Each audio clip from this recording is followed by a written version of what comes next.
FMC Fast Chat takes you inside the news so you can be in the know in 30 minutes. Hosted by Fair Media Council CEO and Executive Director Jaci Clement, Fast Chat features notables in news, media, and business.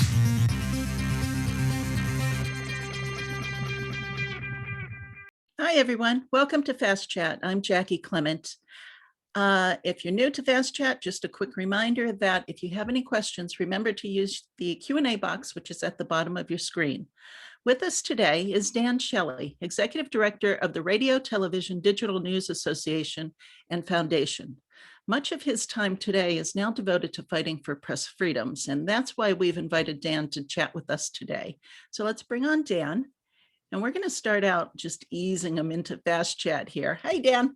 Hey, Jaci, how are you? Good, thank you. Let's ease into the chat today by you telling us a little bit about what the Radio, Television, Digital News Association does. So what do you do all day?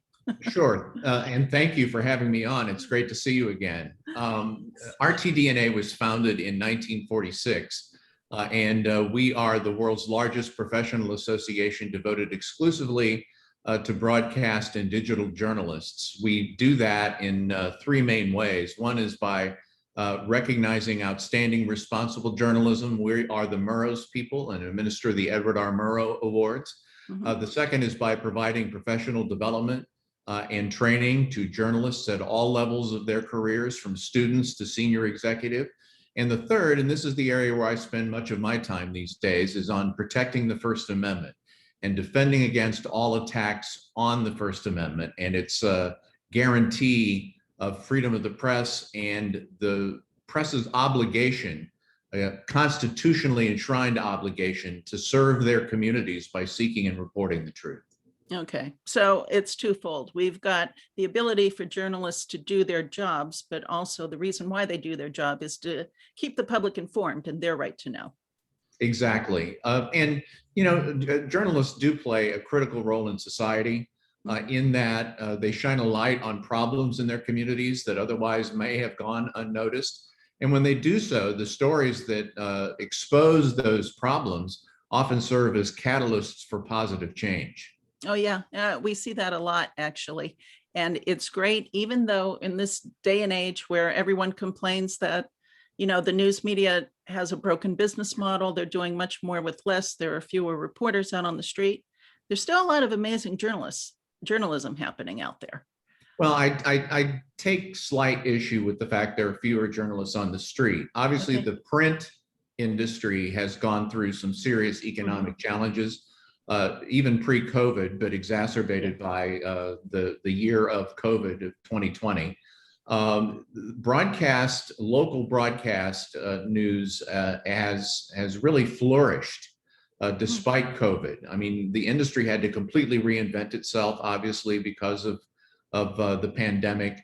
But then the racial reawakening movement that occurred following the death of George Floyd, the outrage over the death of Breonna Taylor in Louisville, Kentucky, and other similar cases really demonstrated two things. Number one, the need for a robust news media to chronicle the events and to keep track of what public officials and law enforcement agencies are doing in the public's name, on the public's behalf.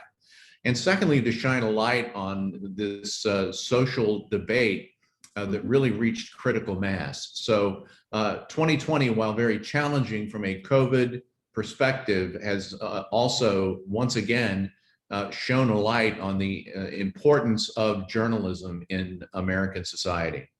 Let's back up just one minute here to talk about the training of journalists, because you offer that. Are you seeing a lot of younger journalists coming in for training? Absolutely. And, you know, it starts at journalism schools predominantly, where enrollments, largely speaking, generally speaking, have been trending upward over the past 4 or 5 years to levels that really hadn't been seen since the days immediately post-Watergate back in the 1970s. So, yeah, there's a lot of training to be done for journalists at that level. But the journalists who are already working and already professional journalists at all levels of their career, we found 2020 to be particularly, I won't say challenging, though it was in many ways, but we found a need to pivot a bit in our professional development training to areas such as collaborating in the COVID world, where everybody's remote and in Zoom windows, and also dealing with stress and mental health issues, which were exacerbated by COVID and remote workflows, but also by the civil unrest that seemed to exist in all 50 states and communities large and small in all kinds of forms. And some of it was violent, some of it was not particularly safe for journalists. So we provide safety training as well. It's been a challenging time, but a rewarding time as well. Yeah, no, it sounds like you're busier than ever, which is good, because that'll keep you out of trouble too, Dan.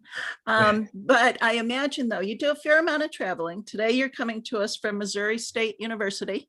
So you do have your ear to the ground on what's happening across the country on how journalists are doing their jobs. That's right. What I missed most during the year of COVID was traveling, because our association is based in the National Press Building in Washington. I live in New York City.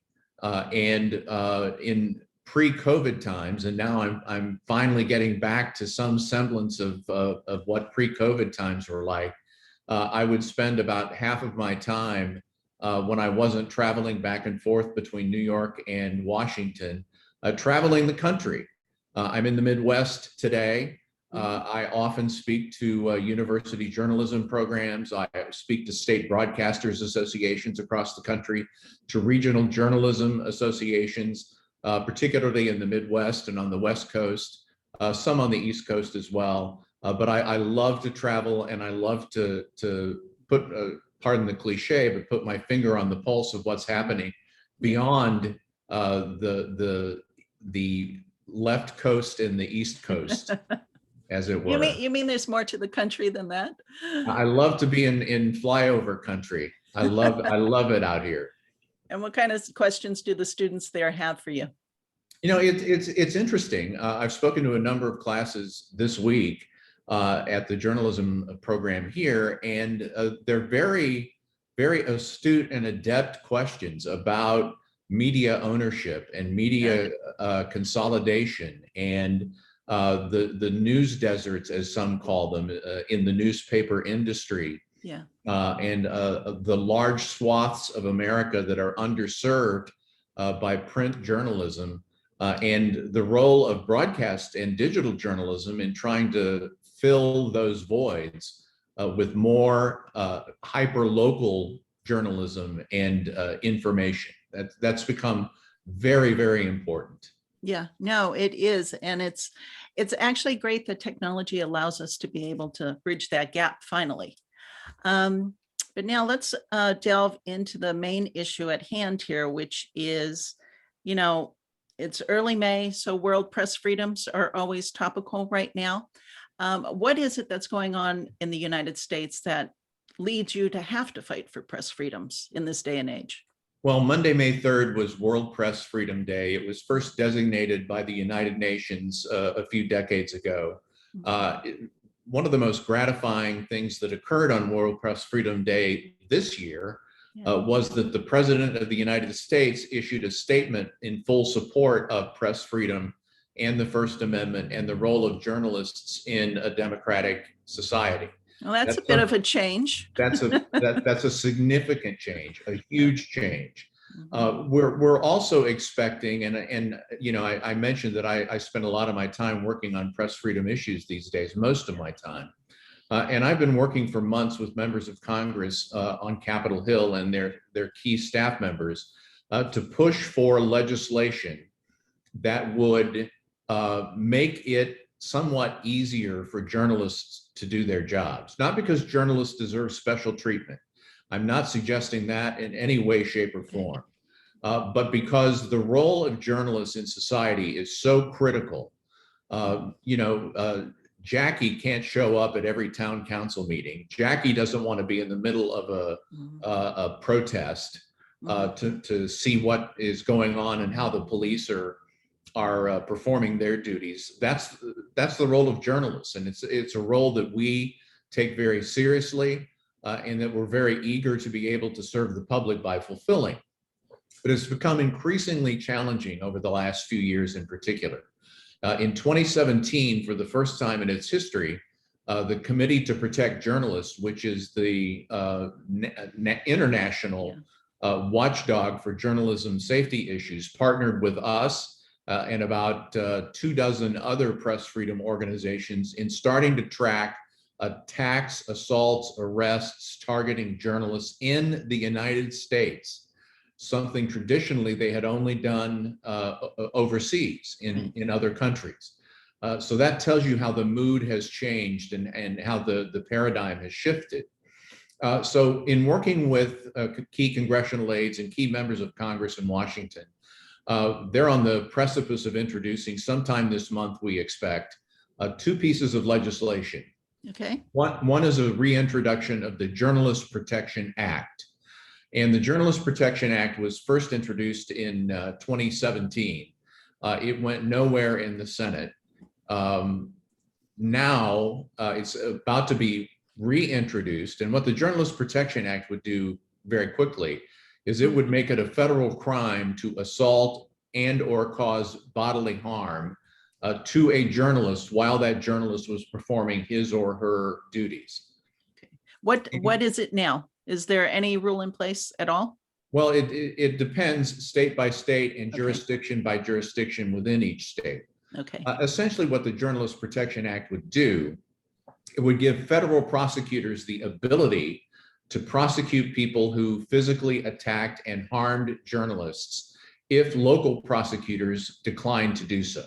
Okay. So it would just add that extra layer of protection. In many cases, when journalists are assaulted, now there are local prosecutions, but in some cases, local prosecutors have declined for some reason or another to pursue it. This would give the Justice Department that ability. Okay. The second piece of legislation is one that we have been championing, and it is called the Right to Record Police Act of 2021. And they're still working out the final details among various congressional staff offices. But essentially what the Right to Record Police Act would do is to make it an unambiguous right guaranteed under federal law for citizens, including journalists, lawfully to record the activities of police subject to reasonable time, manner, and place restrictions. New York State already has such a law in place. A lot of local police jurisdictions have such regulations in place. If you watched the Derek Chauvin trial recently, you would have seen they've actually presented in evidence the prosecution, the Minneapolis Police Department policy that guarantees citizens the right unequivocally and unambiguously to record the activities of law enforcement. And as we all know, Darnella Fraser and her iPhone video is likely what led more than any other factor to the conviction of Derek Chauvin in the death of George Floyd. So the problem, however, having said all of that, is that not every state, not every local jurisdiction has such regulations or laws in place. And when you look at the federal appeals court circuits around the country, only half of the federal appeals courts have ruled that citizens have this unambiguous right. The other half have been moot or silent so far. So there's no viable pathway to get this to the US Supreme Court for an ultimate ruling, because there's no disagreement so far among the circuit courts of appeal. And typically for the Supreme Court to accept a case, there has to be a disagreement in rulings between 2 or more circuit courts of appeal. So that's not a viable way to go. The best way to go, in our opinion, is through federal legislation with the current makeup of the House and Senate, we think we have a good chance of getting something passed. Though, as I indicated, there are still discussions underway on Capitol Hill about the best way to enforce this unambiguous right once it's codified into federal law. Okay, let's talk about reasonable, though. I think that's the key word in this, is the reasonable way to cover, a police action if you're recording it. Can you give us some examples of what people could and couldn't do? Well, it varies by jurisdiction. And we saw during the post-George Floyd demonstrations and protests and civil unrest, we saw some law enforcement agencies respect the rights of journalists, which they should. But far too often, we saw law enforcement officers and agencies wantonly and brazenly confiscating citizens' iPhones or cell phones, professional camera equipment, smashing it in the street. We've seen journalists arrested while complying with law enforcement requests to move onto the sidewalk or to move on to a specific area where the police would like them to go. We've seen journalists actually chased down by police and tackled and arrested, even though they were clearly identifiable as journalists, simply because they were recording the activities of police. So it's a problem in many parts of the country. It's even I mentioned that New York State already has a law that guarantees citizens and journalists right to record police. But New York State has a law, but in New York City, in Rochester, where there was a racial reawakening moment or two. In Buffalo, there have been documented cases, and in other parts of the state of New York as well, of law enforcement completely disregarding that law and wantonly interfering with journalists and citizens' right to record their activities. All right. So from the side of the argument from the police, what are their reasonings? Do they believe they're within their rights, or maybe they're not aware of what a journalist's rights are? In some cases, I have to believe that they're just not aware. And that's a training problem in their various departments. But you cannot convince me that the NYPD, for example, you cannot convince me that the Buffalo Police Department, the Rochester Police Department, you cannot convince me that they are not aware. They should be aware. I believe they are aware of the state law that was, and by the way, the state law has not been a state law for that long. It was signed into law by Governor Cuomo post George Floyd, amongst all of the police reform legislation that was passed by the state legislature in New York last summer and early fall. So it's hard for me to believe in New York that law enforcement is unaware. In some cases, it's just a new heightened level or heightened manifestation of the ongoing tensions between police and journalists that we've seen for years, particularly in the city of New York.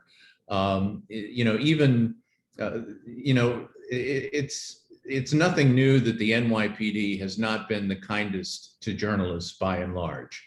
For many, many years, fully credentialed journalists, credentialed by the Deputy Commissioner of Public Information of the New York Police Department, NYPD, they would be mistreated. They would be corralled into specific areas far away from crime scenes or accident scenes, while other members of the public could get as close as they want. I mean, there's been ongoing friction for decades. And I'm not presumptuous enough to believe that the Federal Right to Record Police Act would help resolve some of those issues and longstanding tensions, but it can't hurt. And it would give journalists and regular citizens too yet another mechanism, because in its current form, and again, it's subject to revision before being introduced, in its current form, the Right to Record Police Act would give citizens the right to sue federal, state, local law enforcement agencies for interfering with their right lawfully to record the activities of police. Okay.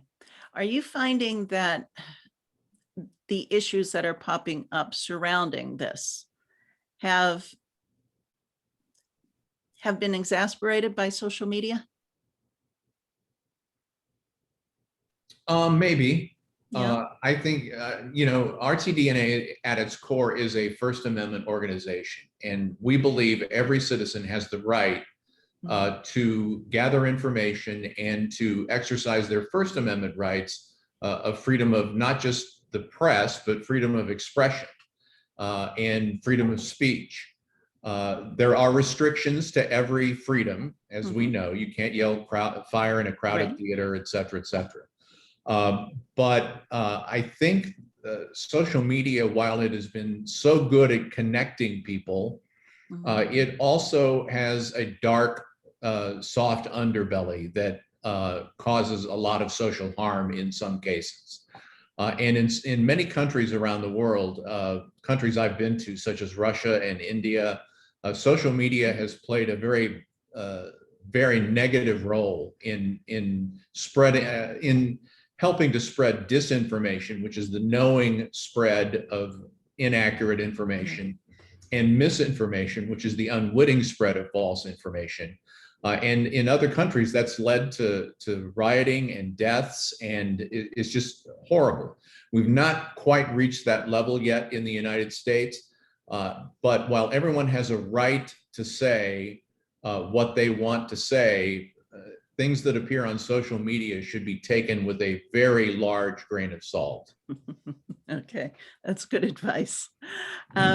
So how do you think, what kind of timeline are we looking at in terms of both of these issues coming into play here? Well, my hope and belief as of the moment we're recording this podcast is that these one or both of these bills will be introduced sometime in the month of May 2021. And then at that point, it will be up to the House and Senate Judiciary Committees and their chairs as to the timing of when they're actually acted upon. The current Congress, as you know, runs through the end of 2022. So we've got a little time and grade that we can build up here to get something done between now and the end of next year. Okay, I'm curious, the pushback to both of these issues. What is the other side's argument that we don't need either of these acts? On the Journalist Protection Act, it's that, well, journalists are, like every citizen, they already are protected against assault by existing state and local laws and ordinances. So why do you need a federal law to do something? It's the same argument you hear when people oppose hate crimes laws. Okay. It's already against the law to assault somebody. So why should they get in more trouble if they assault somebody because it's a hate crime motivated kind of situation? Got it. So I'm not equating the two, but I'm saying it's the same argument against JPA, Journalist Protection Act, that you hear in those cases.